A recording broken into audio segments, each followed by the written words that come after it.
L'histoire de Gilles commence en 2002, alors qu'il a 38 ans et qu'il est en pleine transition de journaliste sportif au Parisien à personnalité de la télévision en herbe.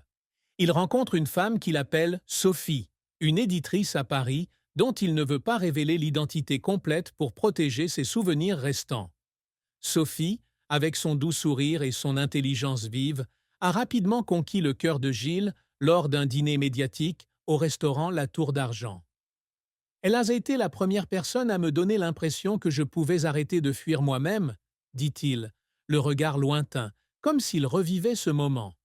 Ils tombèrent follement amoureux, et, après seulement 8 mois de relation, Gilles demanda Sophie en mariage, un soir pluvieux, dans un parc du Luxembourg. Il se souvient s'être agenouillé sous la pluie, sans se soucier de sa combinaison de plongée, espérant juste l'entendre dire « oui ». Et elle a accepté.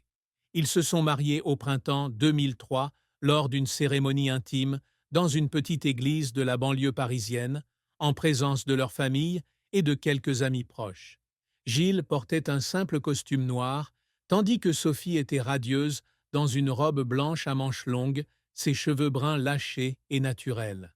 « Je pensais que c'était le début d'une vie heureuse », a-t-il déclaré, la voix étranglée lorsqu'il se souvient de ce jour. Mais cette joie n'a pas duré. Quelques mois seulement après le mariage, Gilles a commencé à remarquer des fissures dans leur relation. Sophie, avec sa personnalité indépendante et ambitieuse, se disputait souvent avec lui à propos de son emploi du temps chargé aux Parisiens et plus tard à la télévision. Elle voulait que je reste plus souvent à la maison, mais je ne pouvais pas arrêter de travailler, a-t-il avoué. Je me sens déchiré entre mon amour et ma passion. Leur mariage s'est peu à peu transformé en une série de disputes sans fin. Gilles a déclaré que Sophie avait commencé à prendre ses distances, refusant de lui parler pendant des heures après une dispute, et il ne savait pas comment la rapprocher. Le point culminant de la rupture survient en 2005, lorsque Gilles découvre que Sophie a une liaison avec un collègue de sa maison d'édition. « J'ai trouvé un message sur son téléphone », dit-il, les mains jointes autour de sa tasse de café, comme pour contenir ses émotions.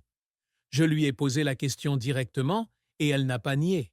Elle m'a dit qu'elle avait besoin de quelqu'un de vrai avec elle, pas d'un personnage qui disparaissait sans cesse à la télévision. Ces mots étaient comme un couteau planté dans le cœur de Gilles, lui causant à la fois douleur et culpabilité de ne pas passer assez de temps avec elle.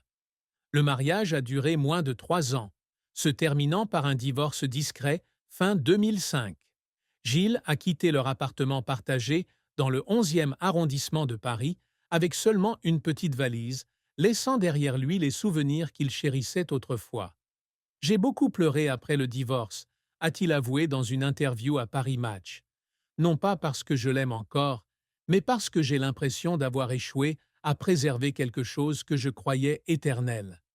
Je m'étais promis de ne jamais laisser personne voir cette douleur, mais maintenant, j'ai besoin de la dire. » La triste vérité sur le mariage de Gilles Verdez n'est pas seulement l'histoire d'une relation brisée, mais aussi un rappel de ce qu'il a sacrifié dans la poursuite de la célébrité, une douleur qu'il portera avec lui pour le reste de sa vie.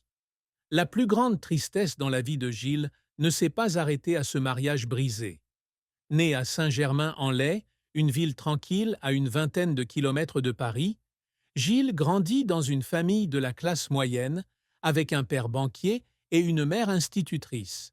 Son enfance n'a pas toujours été paisible. À l'âge de 12 ans, ses parents divorcent après des années de conflits, laissant Gilles et sa jeune sœur vivre avec leur mère dans un petit appartement en banlieue. « Je me souviens des nuits où ma mère pleurait seule dans la cuisine », se souvient-il dans une conversation avec Le Figaro en 2021. « Je me sentais impuissant, car je ne pouvais rien faire pour l'aider. » La séparation de sa famille lui a laissé une tristesse silencieuse, un sentiment de privation émotionnelle qu'il a essayé de compenser par de grands rêves d'une vie plus réussie. Mais la plus grande tristesse de Gilles survient en 1998, lorsque sa mère, qu'il considérait comme sa plus grande amie, décède d'un accident vasculaire cérébral à l'âge de 62 ans. Gilles a alors 34 ans, travaille au Parisien comme journaliste sportif et commence à se faire un nom dans le monde des médias. Ma mère a toujours cru en moi, même quand je doutais de moi, a-t-il déclaré, la voix brisée en se souvenant de la femme qu'il a élevée avec amour et patience. La mort de sa mère fut un choc énorme, plongeant Gilles dans une longue paire, dans une